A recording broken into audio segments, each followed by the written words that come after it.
We're talking about allergies. So many people have problems with allergies, and children too. I'm so glad you're here, Dr. Dina Kulik, pediatrician, to talk about allergies. First of all, what is an allergy?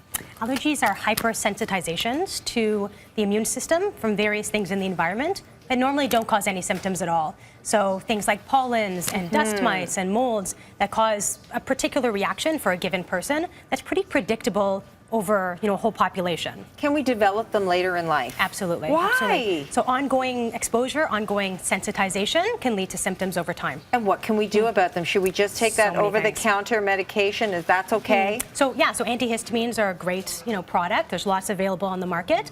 But I like environmental control first. So keeping the windows closed, keeping the allergens outside of the house. Okay. Using a HEPA filter can help filter out the allergens in your space. What's a HEPA filter? They connect to your furnace or to like little industrial things inside of each room that filters out those allergens, traps them inside. Recently, within the last year, my son definitely had something going on with allergies, and we didn't know what it was. We took him to a pediatrician, and they said, well, just take the over-the-counter medication. And I said, well, don't we want to know so we can, take matters into our own hands? We insisted. We had to insist. We found out that he was allergic to dust mites. Right.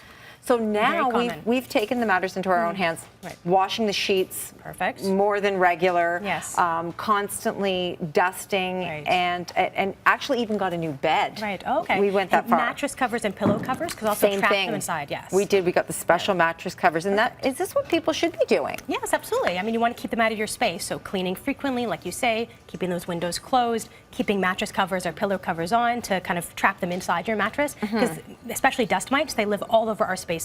Excess drapery, rugs, carpeting, trying to get rid of that stuff, stuffed animals in kids' rooms, those harbor a lot of allergens. Yeah, we've got those too. Is it okay to just keep washing them? Yeah, if you keep cleaning them, or vacuuming them. And should you go as far as to take the carpet right out and maybe put hardwood or a different kind of flooring? For some people that might be helpful. Yeah, we did that too. We did everything. Now let's talk about pollen. Right.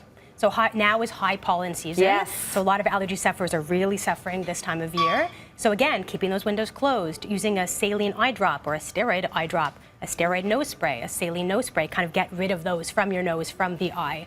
Sometimes I find it difficult to distinguish between a head cold and an allergy. I used to think, oh, it's a head cold, it's a head cold. It wasn't, it was allergies. Right, yeah. So if it's lasting a long period of time, a few months, or especially, even if a few weeks, there's any fever associated with it, that's much more likely to be a head cold or a viral illness.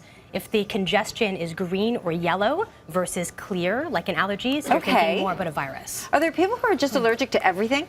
Many people are allergic to many different environmental allergies. Poor people. Now, I don't know if they still do this, but they did it when I was a kid, and I don't think they do. But I used to get a needle every single week for allergies. I used to go in. I used to call it needle night in Canada, and I thought that I had gotten rid of the allergies through those needles. Do they still do the needles? Yeah. So immunotherapy, or allergy shots, as we call it, what you're doing there is injecting a small amount of the allergen into the skin, a little bit over time, once or twice a week, and then less frequently later on. Okay. And that will develop almost an immune response, or a way to not have such significant symptoms over time. So do you do it on a case-to-case basis? Yes. Would you see a patient and say, you know what, I think this child or this adult should get a needle? Right. Yeah, sure. So if the symptoms are persistent despite over-the-counter and prescription medications, that's a good candidate for immunotherapy. Okay, so then you could maybe build up an immunity. Yes. But then later in life, because I told you that I had the needles, later in life, all of a sudden I'm like, I've got allergies again. How did that happen? I thought I took care of that problem when I was young. Ongoing sensitization again. You might need to reboost that immunotherapy.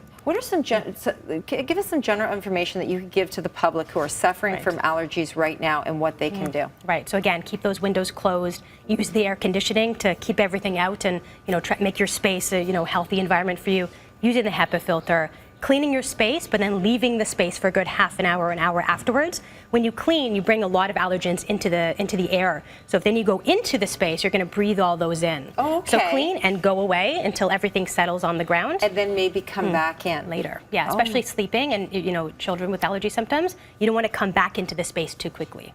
Excellent. Good information. So for more information, you can obviously follow you. I love your actually I love your website, drdina.ca, and you can follow Dr. Dina on Twitter, and it's at Dr. Dina Kulik. And of course, we're going to have all the information on breakfasttelevision.ca. Thanks for helping us out here and giving us a little bit more information on allergies. Very interesting stuff.